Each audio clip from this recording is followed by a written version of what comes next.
Hello everyone, we are the students from Highbrow Junior presenting a lovely story, The Elves and the Shoemaker, and I am Rashi Shinde as narrator 1. I am Riyad Chaudhary, narrator 2. Kiara Mittal as narrator 3. Hi, I am Milka Mutha as narrator 4. In the time long ago, there lived a shoemaker. Every day he worked very hard and he was always honest with all his customers.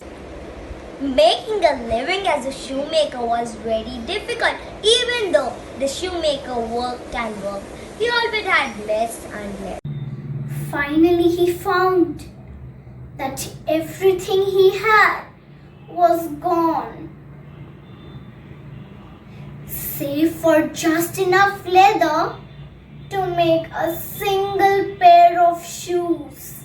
And so he cut out the leather, making it ready for the next day. It was his intention to rise early the next morning and craft the finest pair of shoes he could. And so that evening he went to bed and felt fast asleep. The next morning the shoemaker awoke with the sun in his eyes. He washed his face and prepared himself a fine though meager breakfast. And when he went to his bench to begin work on the leather, he discovered a great surprise. There stood the shoes already made on the table. The old shoemaker did not know what to say or what to think. This was truly an odd happening. The shoemaker looked carefully at the pair of shoes on the table. They were of fine workmanship. There was not a bad stitch anywhere to be found.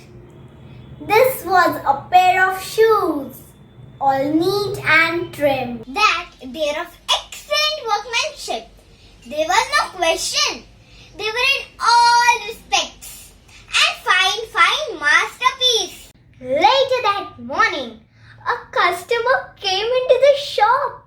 He immediately saw the fine pair of shoes and offered the shoemaker a fine price for them, a price that was much higher than he would have normally charged. The old shoemaker was overjoyed. He promptly purchased enough leather to make 2 pairs of shoes. That evening, the shoemaker cut out all his work and laid the leather pieces on the workbench so that he could begin sewing the 2 pairs of shoes in the morning. It was with a happy heart that he went to bed early. When he awoke the next morning, he rushed into his workroom. There on the table were 2 pairs of the finest shoes, all sewn and expertly pieced. The shoemaker was overcome with joy.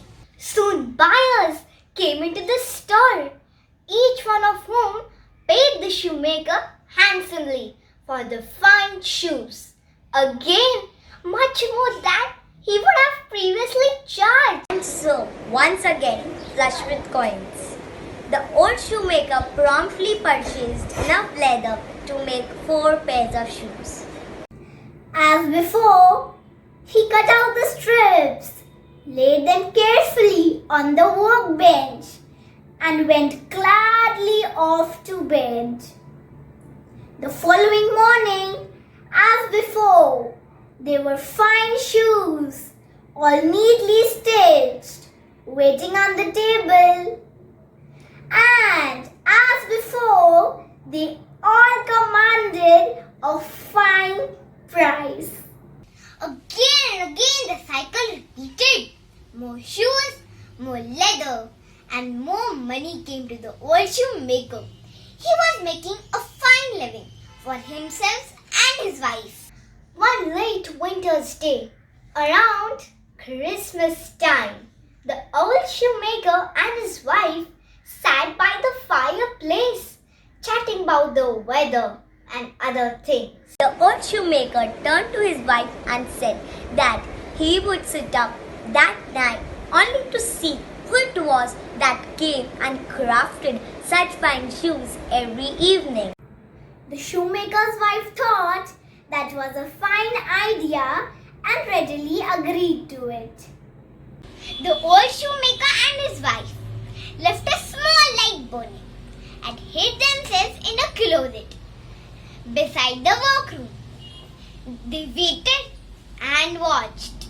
In the distance, they heard the tolling of the church bell. Midnight had come, and just like that, as quick as a wink, it danced two tiny dwarfs.